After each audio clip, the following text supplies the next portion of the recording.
জান শেখ। আচ্ছা, তোমার মা যে আজকে পিজি এনআরএস আরজিকল ভর্তি ছিল, ওখান থেকে রিটার্ন করেছিল, ঠিক আছে? তোমরা যে রিটার্ন করেছিল, এখন তোমার মাকে যে হসপিটালে ভর্তি হয়েছে, এখন তোমার মা কেমন আছে? মা ভালো আছে তো এখন? না, আগে যে ডাক্তারখানায় যে আরজিকলে ছিল তখন ওরা কি বলেছিল? সব খারাপ হয়, পেটে প্রবলেম আছে। পেটে প্রবলেম ছিল তোমাদের, কিন্তু তোমার যে মা, আমাদের কাছে যেটা খবর আছে তোমার মায়ের মানে 50-50 চান্স ছিল বাঁচার, তাই তো? তাই বলেছিল তো হসপিটাল থেকে। এখন যে ডাক্তাররা তোমাকে বলেছিল 50 মানে একটু তোমার বাঁচার মায়ের সম্ভাবনা আছে, মানে 50% চান্স কম, তোমার মায়ের বাঁচার 50 চান্স কম। এখন এখন কেমন মনে হচ্ছে তোমার যে হসপিটালে তোমরা ভর্তি করেছো, সেখান থেকে তোমাদের টাকা পয়সা কিছু চেয়েছে? না, টাকা পয়সা চাইনি।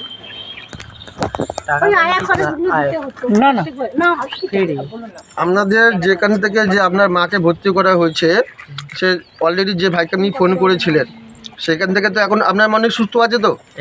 আপনারা যখন আপনার মাকে দেখতে যাচ্ছেন, তখন কি কেউ টাকা পয়সা চেয়েছে কি? না, কেউ টাকা পয়সা চায়নি, তাই তো?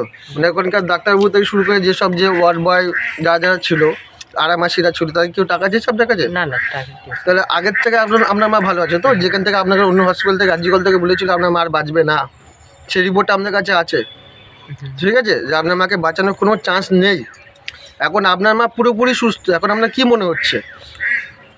ভালো, এখন সুস্থ আছে। আর যে ভাইদের দাঁত দিয়ে মানে আপনি এসছেন, মানে যারা আপনাকে নিয়ে গেছিলো আপনার মাকে, ঠিক আছে, অনেকে প্রশ্ন করে যে আপনি দালাল মাধ্যমে গেছেন বা এই দালালকে এই টাকা দিয়েছেন, এগুলো কি অ্যাকচুয়ালি কি সত্যি?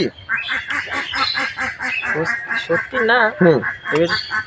না, আপনাকে অনেকে প্রশ্ন হতে পারে যে আমি যে ভাইদের কাছ দিয়ে সোর্স করে গেছি, অনেকে সেটা মনে করে যে হসপিটালে এসছি, মানুষের কাছে এসছি, এটা দালাল মাধ্যমে আমার কাছে এত টাকা চেয়েছে বা এরা এত টাকা চেয়েছে। তোমাদেরকে কোন সংস্থা ভর্তি করেছিল? আচ্ছা, ঠিক আছে, যাই হোক, এখন তোমার যেটা মনে হচ্ছে যে তোমার মা আগের চেয়ে বেটার ভালো আছে, তাই তো? WBMC নামটা বল। ঠিক আছে, ভালো আছে তো তোমার মা এখন? WBMC। আচ্ছা, WBMC। কোন মাকে কোন সংস্থা থেকে ভর্তি করা হয়েছিল? পেটের মাথার। কোন সংস্থা থেকে? সংস্থার নাম কি? WBMC। আচ্ছা, WBMC পক্ষ থেকে যে যে তোমার মার যে এত হেল্প করা হয়েছে, যে এত কিছু হেল্প, তুমি কি খুশি তো? তোমরা সবাই খুশি তো? জোরে বলো। তোমরা সবাই খুশি তো? তোমরা মহিলা তো? ঠিক আছে, তোমরা তোমার এখন কোনো অসুবিধা নেই তো? কেউ টাকা পয়সা তোমার কাছে কেউ কিছু চাইনি তো এখনো পর্যন্ত? যাক, আল্লাহ চাইলে আমাদেরকে জানাবেন। তোমার মা, আমিও দোয়া করি যে তোমার মা মানে আমারও মা, তোমার বোন মানে আমারও বোন, যেন সবার সুস্থ থাকুক, সেটাই আমি কামনা করি সবাই আল্লাহর কাছে। তাহলে এখন কোনো অসুবিধা, তোমার মাকে দেখে এসছো? আচ্ছা, এখন সোশ্যাল হচ্ছে WBMC পক্ষ থেকে যে আমাদের ছোটো ভাই, নাম কি? রাম শেখ। এদিকে তাকিয়ে বল। সেই তার মাকে অন্য হসপিটালে ভর্তি করা হয়েছিল, সেখান থেকে অলরেডি তাকে বলেছিল বাঁচবে না।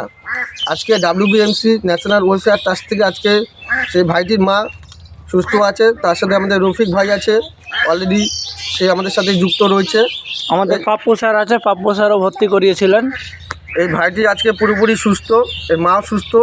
আপনারা সবাই কামনা করবেন যেন এই মা যেন সুস্থভাবে বাড়ি ফিরে আসে। আমরা আল্লাহর কাছে দোয়া করি। এই যে ভাইটি যে মুখে হাসি দিতে পেরেছি, আমাদের কাছে অনেক ভালো। যা সত্যি তো? খুশি তো তুমি যে তোমার মাকে যে আজকে আমরা ভর্তি করে দিয়েছি, যে কোনো জায়গা থেকে সব জায়গা দিয়ে রিটার্ন করে দিয়েছিল, এখন আজান হচ্ছে, হ্যাঁ সবই রিটার্ন করেছিল। তাহলে আজকে তোমার মা যে ভর্তি হচ্ছে, তুমি অনেক খুশি তো যে তোমার মাকে আমরা ফেরত দিচ্ছি তোমার কাছে, আর তোমার মা কদিনের মধ্যে বাড়ি চলে আসবে সুস্থ হয়ে? খুশি তো? সত্যি খুশি? মন থেকে বলো যে আমি খুশি, জোরে বলো। খুশি মন, আজকে খুব খুশি, আমরা খুশি। আচ্ছা, তোমরা সবাই খুশি তো?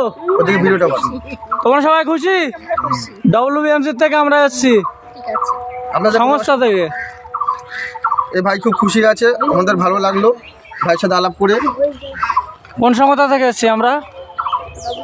WBMC থেকে। ওর মাকে কোন সংস্থা থেকে ভর্তি করা হয়েছিল?